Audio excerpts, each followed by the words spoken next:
अस्सलाम वालेकुम, कैसे हैं आप? उम्मीद है सब ठीक ठाक होंगे और अपने अपने घरों में खुश और आबाद होंगे। अल्लाह ताला आप लोगों को खुश रखे, आबाद रखे और हर तरह की नागहानी आफतों, मुसीबतों और बलाओं से आपको महफूज रखे। आमीन सुमा आमीन। आज मैं बना रही हूँ भुना हुआ गोश्त। आप इसको मटन कढ़ाई भी बोल सकते हैं, एक ही रेसिपी होती है दोनों की। और इसके लिए मैंने हाफ़ के जी मटन जो है वो लिया है, वॉश किया है। उसके अंदर मैंने half tea spoon ginger powder add किया है और हाफ़ टी स्पून ही मैंने गार्लिक पाउडर ऐड किया है। अगर आपके पास पाउडर नहीं है तो आप फ्रेश भी ऐड कर सकते हैं। हाफ़ टी स्पून ही मैंने इसके अंदर सॉल्ट ऐड किया है और 2 खाने के छोटे चमचे जो होते हैं, 2 टीस्पून जो है मैं इसके अंदर वाइट विनेगर सफ़ेद सिरका ऐड करने लगी हूँ। अब ये सारी चीज़ें मैं ऐड करूँगी और फिर इसके बाद मैं इसको अच्छी तरह मिक्स कर लूँगी। और मिक्स करने के बाद तकरीबन मैं आधा घंटा इसको मैरिनेट होने के लिए रख दूँगी।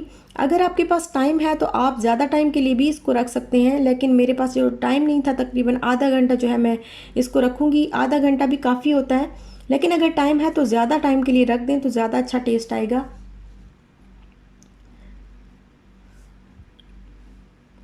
अब यहाँ पे मैंने लिए हैं 2 बादियान के फूल और लौंग के जो पीस हैं वो मैंने तकरीबन लिए हैं 5 से 6। जायफल के जो है वो मैंने सॉरी जावित्री के मैंने पीस लिए हैं 2।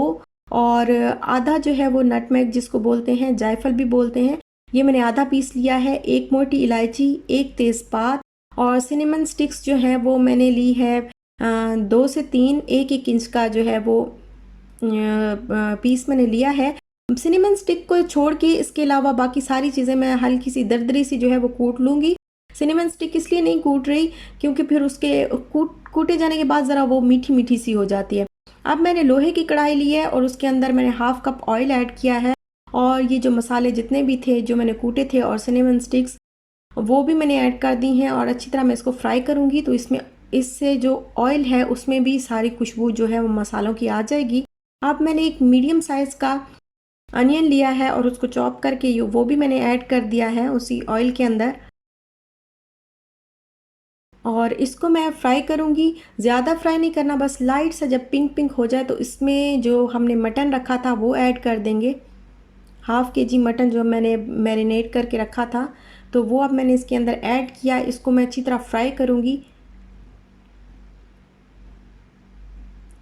कढ़ाई जो है वो बेहतर है कि लोहे की लें क्योंकि लोहे की कढ़ाई में बहुत मज़े का जायका आता है, बहुत ही अच्छा जायका आता है।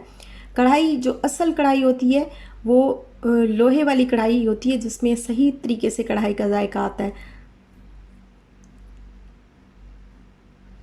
और इसको अब मैं अच्छी तरह जो है वो फ्राई करूँगी। फ्राई करने के बाद जब इसका कलर देखेंगे चेंज हो गया है और ये अच्छी तरीके से जो है वो फ्राई हो चुका है मटन, अब मैं इसमें 2 टेबलस्पून जिंजर गार्लिक पेस्ट जो मैंने पहले पहले ही बना के रखा हुआ था, ये अब मैं ऐड करने लगी हूँ इसके अंदर।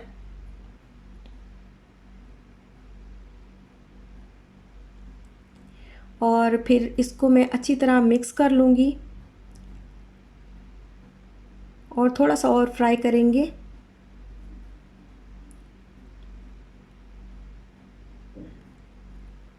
ये गोश्त तो बस भूनते भूनते ही पक जाता है, इसमें ज़्यादा पानी की ज़रूरत नहीं होती, इतना इसको भूनते हैं कि वो भूनने के दौरान ही पक जाता है। अब मैंने लिया है योगर्ट लिया है मैंने हाफ़ कप और इसको मैंने हैंड मिक्सर से ही अच्छी तरह मिक्स कर लिया है ताकि ये एक स्मूथ सा पेस्ट बन जाए। अगर ऐसे ही योगर्ट डाल देंगे तो वो फुटकियाँ फुटकियाँ सी बन जाएंगी। तो इसको मैंने अच्छी तरह से एक पेस्ट की वो शक्ल में इसको मैंने अच्छी तरह मिक्स कर लिया है। और अब मैं इसके साथ ही हाफ़ कप वाटर ऐड कर दूँगी और अब मैं इसको तकरीबन ढक के 20 से 25 मिनट तक पकाऊंगी। अब ये गोश्त पे भी डिपेंड करता है, अगर गोश्त ज़्यादा चर्बी वाला नहीं है तो वो जल्दी गल जाएगा, अगर चर्बी वाला है तो वो फिर थोड़ा टाइम लेगा। तो ये गोश्त जो है ये तकरीबन 20 से 25 मिनट में बहुत अच्छे तरीके से नरम हो चुका है। अब मैं इसको चेक कर लेती हूँ कि ये कितना जो है वो अभी इसमें कितनी ज़रूरत है इसको अभी पकाने की। वैसे शक्ल से तो ये लग रहा है कि अच्छी तरह जो है वो गल चुका है, लेकिन फिर भी चेक कर लेते हैं। ये देखें, ये गोश्त जो है वो तकरीबन बहुत ज़्यादा बिल्कुल परफेक्ट तो नहीं है, इतना अभी इसको भूनेंगे कि ये परफेक्ट हो जाएगा, लेकिन अच्छी तरह जो है वो कच्चा भी नहीं है, अच्छी तरह गल चुका है। लेकिन जैसे परफेक्ट हमें चाहिए होता है वो हम भूनेंगे तो भूनने के दौरान ही जो है वो अच्छी तरह गल जाएगा। अब मैंने इसके अंदर एक जो मीडियम साइज़ का टमाटर है वो ऐड किया है, और सॉल्ट जो है अब मैं मसाले ऐड कर लेती हूँ। सॉल्ट मैंने पहले भी थोड़ा सा ऐड किया था, हाफ़ टी स्पून, तो ये काला नमक मैं ऐड करने लगी हूँ हाफ़ टी स्पून से भी थोड़ा सा कम। और इलायची पाउडर लिया है, तकरीबन 2 से 3 इलायचियाँ होंगी। इसके बाद मैंने लिया है काली मिर्च लिए half tea spoon, table spoon मैंने हल्दी पाउडर लिया है, हाफ़ टेबल स्पून ही मैंने रेड चिली पाउडर लिया है, हाफ़ टेबल स्पून ही मैंने धनिया का खुश्क पाउडर लिया है, और देगी लाल मिर्च ली है वो भी टेबल स्पून। और साथ में ज़ीरा पाउडर, ज़ीरा जो है वो आप पाउडर लें या ऐसे ज़ीरा लें, आपकी मर्ज़ी है। 1 टी स्पून सॉरी, मैंने ज़ीरा लिया है। अब ये सारे मसाले डाल के मैं इसको अच्छी तरह मिक्स कर लूँगी, और फिर थोड़ा सा इसको फ्राई करेंगे। अब यहाँ पे मैंने इसको देखें अच्छी तरह मैंने इसको फ्राई किया। फ्राई करने के बाद ये ग्रेवी ग्रेवी सी रह गई है और ऑयल जो है वो अलग हो गया है। तो अब आप चाहें तो यहाँ पे भी अब गरम मसाला जो है वो मैं एंड पे बाद में हाफ़ टी स्पून ऐड कर दूँगी। आप चाहें तो जब ये बिल्कुल रेडी हो जाएगा ना तब मैं इसके अंदर गरम मसाला ऐड कर दूँगी। आप चाहें तो यहाँ पे भी फ्लेम ऑफ कर सकते हैं, लेकिन मुझे ज़रा थोड़ा सा ज़्यादा भुना हुआ चाहिए, तो मैं इसको मज़ीद पकाऊँगी थोड़ा, ताकि ग्रेवी जो है वो मज़ीद थोड़ी सी खुश्क हो जाए, और फिर मैं इसको बंद करूँगी चूल्हे को। अब ये देखें ये इसकी ग्रेवी जो है वो खुश्क हो गई है, और मसाला मसाला ही जो है वो बोटियों के साथ रह गया है। तो यहाँ पे मैंने इस पे गरम मसाला हाफ़ टी स्पून छिड़क दिया, और साथ में ही जो है बाकी जो चीज़ें होती हैं उस गार्निश कर रही हूँ मैं इसको। और ये बहुत ही मज़े की बनती है कढ़ाई, इस तरह इस बार ज़रूर ट्राई करिएगा। और बस ये कढ़ाई जो है वो रेडी हो गई है। इसको कढ़ाई भी बोलते हैं और भुना हुआ गोश्त भी इसको बोलते हैं। तो ये बहुत मज़े का बनता है, और अब हम इसको नोश फरमा रहे हैं सैलेड के साथ और नान के साथ।